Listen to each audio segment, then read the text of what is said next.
Well, good morning, everybody. It's a lovely, windy Saturday morning here in the UK.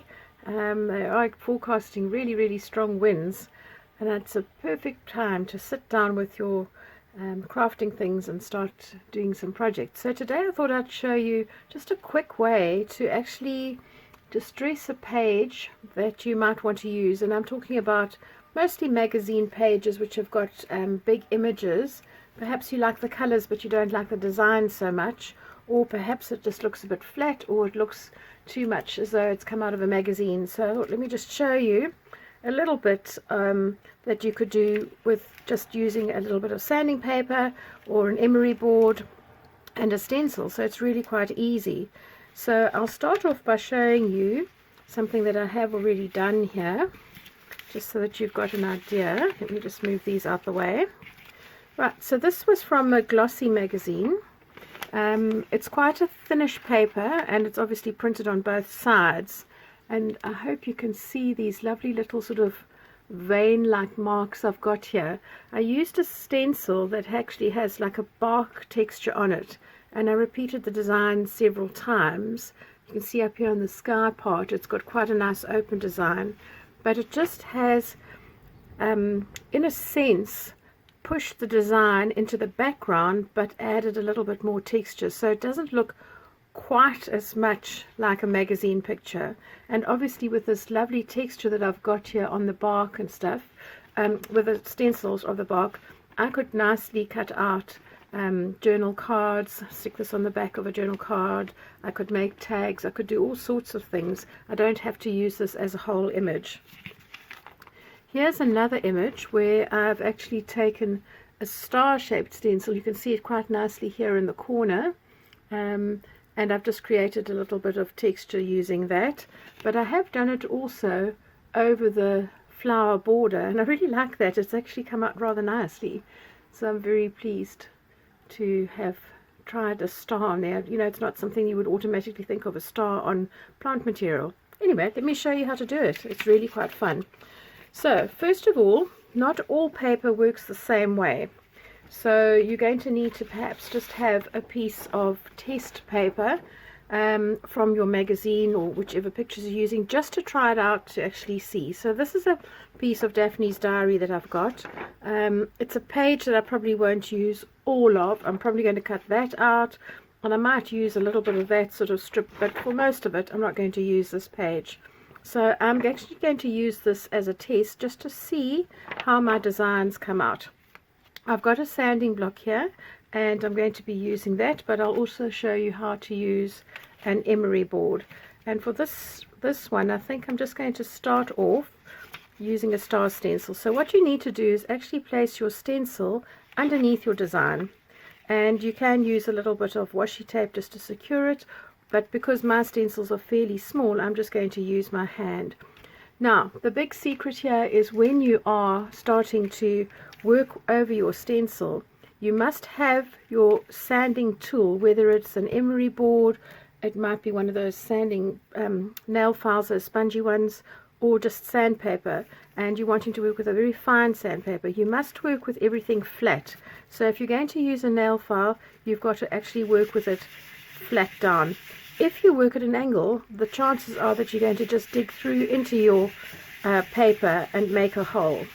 So as I'm working, what is actually happening is that it is rubbing off a little bit of the printed text, and it does look a little bit dirty when you do this, and you start to think to yourself, oh my gosh, I'm making a mistake.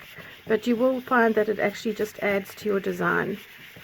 So if I'm looking at this one, I can see that on this particular paper, my nail file is not actually that brilliant. So I'm going to move over and use the sanding block. And again, this is just going to be flat. I'm working very lightly in a circular motion, and just repeating until I can see my design popping through. And I can see with this one, it's a lot more work to get the design coming through there. So I'm going to set this one aside, and I'm going to now just work on some magazine paper with the same stencil so that you can see the design. This one's got rather nice and colorful, it's festive, it's tea party theme, and I'm just going to use my star. Now if your page is wider than your actual stencil, because my stencil just comes from finger to finger, and you wanted to use the whole image, don't sand right up to the corner, because then you can actually just get a repeat of the design. And make sure then that you get your edges of your stencil off your image. This one is a thinner paper, so you're going to have to sand incredibly lightly, and it will obviously start to work a lot quicker. So I'm just holding my paper with my hand. You can see that on the dark green side the little white marks are showing through, because essentially what I'm doing is just rubbing off some of the ink that's already on there. Just doing this very gently. Rather take your time doing this than try to rush it, because the chances are then you'll just make a hole. You can go over certain areas if you find that you haven't lifted off enough of the ink, but sometimes it's quite nice just to have the variation between a solid design and the ink coming off. Just in circular motions.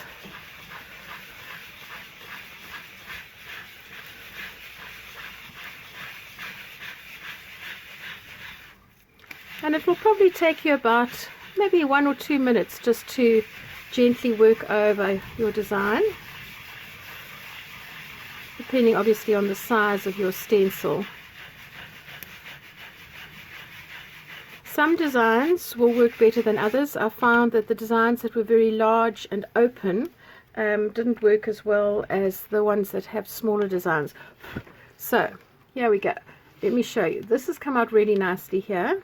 You can see on this one I've gone over there too frequently, so I've sanded right through. So that's something that you just need to be careful of, but it doesn't mean to say I can't use the whole thing. But I love the way it's actually distressed this paper. So I'm going to do the same page but just use a different, actually let me try something different. Let me take this design here, which is coffee, and I've got this coffee splatter stencil. So I'm just going to put this underneath and just do 1 or 2 of the splatters. Let's see what happens with this one. Because this paper is thicker, I'm putting a little bit more pressure on, but still being cautious.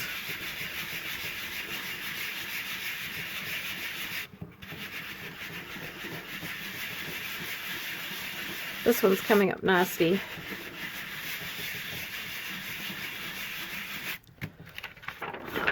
So you can see here this little design of the coffee stencil, which is that. You can see that design has come up there, which is really nice. And if you look at the contrast between this section, which was very similar to there, which had these white leaves and the background, that has just broken it up a little bit more and made it more interesting. So what's going to happen if I do this design over an image, like perhaps the little cookie there? Shall we try one of those? Here's another paint splat. Let's try that on the biscuit here.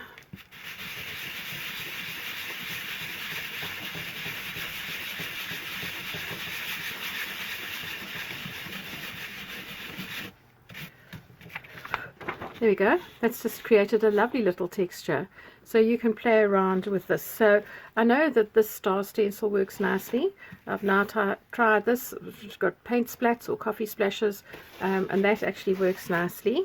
So I have here another design. I could use that lovely sort of swirly design, or I could use this repeat pattern. And I think because this has got quite small images and it's quite close together, I'm actually going to try some of this on the bottom half, and I'll try the swirly design at the top. So let's see where we go with this. This I think would make a lovely tag with this texture.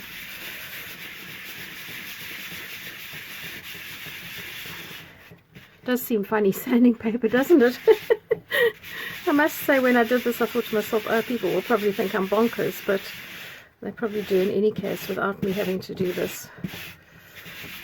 We had rather a sad thing happen at work this last week. I arrived into my field where I work to find that 2 of our apple trees had been vandalized, and one had been pushed over completely so that the stem had virtually snapped off, and the other one was pushed so flat that like the tree is growing at like 25 degrees to the ground with fruit on it.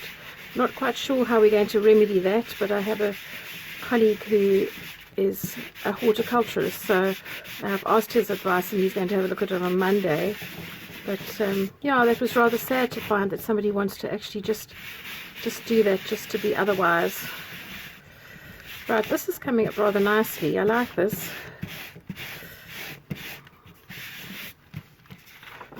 So if I have a look at that, I've got rather a nice texture here, which has just softened this image so that it actually looks more vintagey. And obviously, if you wanted to, you could work with your inks and things on top of that. So here I've got quite a nice splash of blue, and I'm going to try the swirly one because this does remind me of the ocean. Shall I do it this way? Yeah, let me do it this way.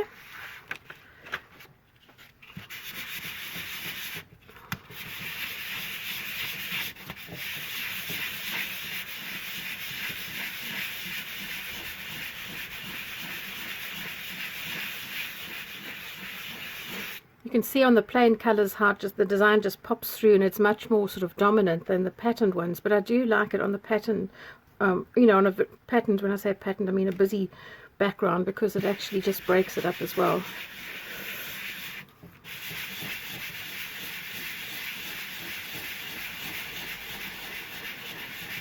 There we go. And you don't have to do the whole thing solidly with the design. You could leave some bits open spaces. So for this, if I was to make this into a tag, I might decide not to sand this part off and just do one side. So let's see how that looks.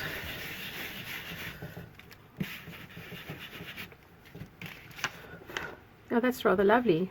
It's given a nice sort of wispy feel, and you can see that if that was going to be a tag, yeah, like that, it would rather be nice. So let's try another one with a magazine picture. This is again it's like a gardening, oh, this one says Living 22. I think this was maybe, was this a South African magazine? I can't, no, English Cream Teas, must be an English one. But it's a nice sort of thin glossy magazine, and it's got 2 pages that are printed. I think this one's going to show up nicely on the dark, and I'm just going to do this in frame. Let's pull this down a little bit. There we go. So again, sanding flat.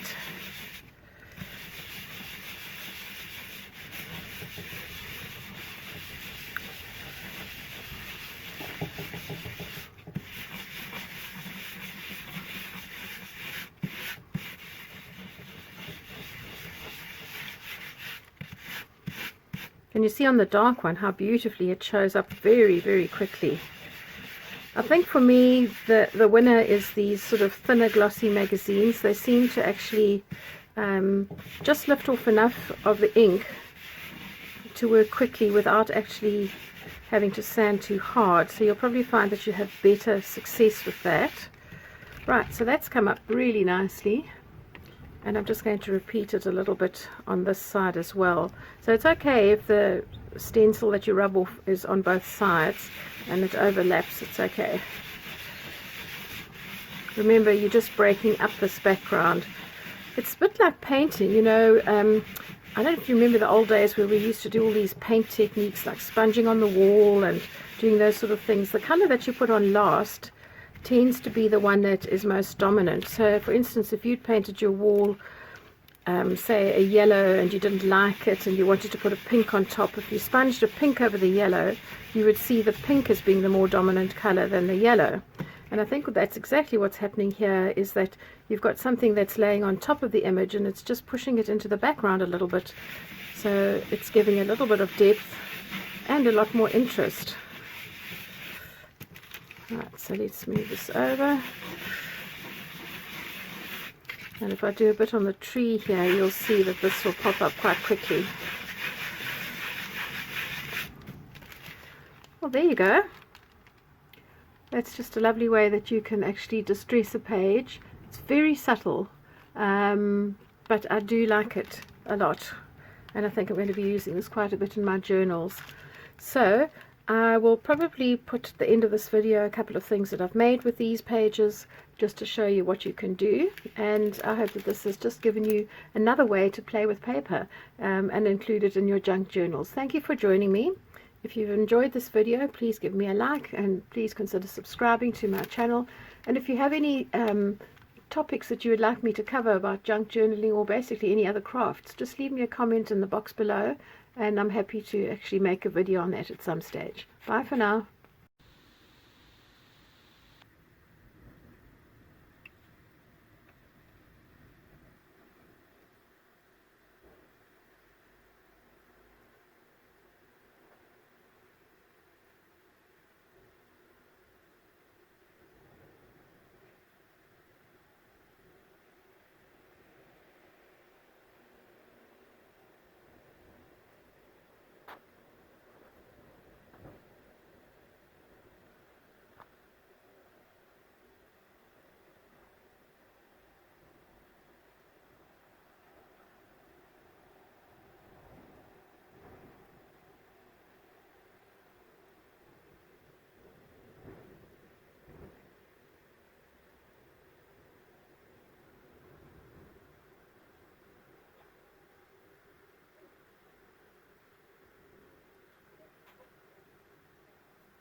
Well, I've played around a little bit with some of the papers that I had distressed, and I'd just like to show you just a few of the simple ideas.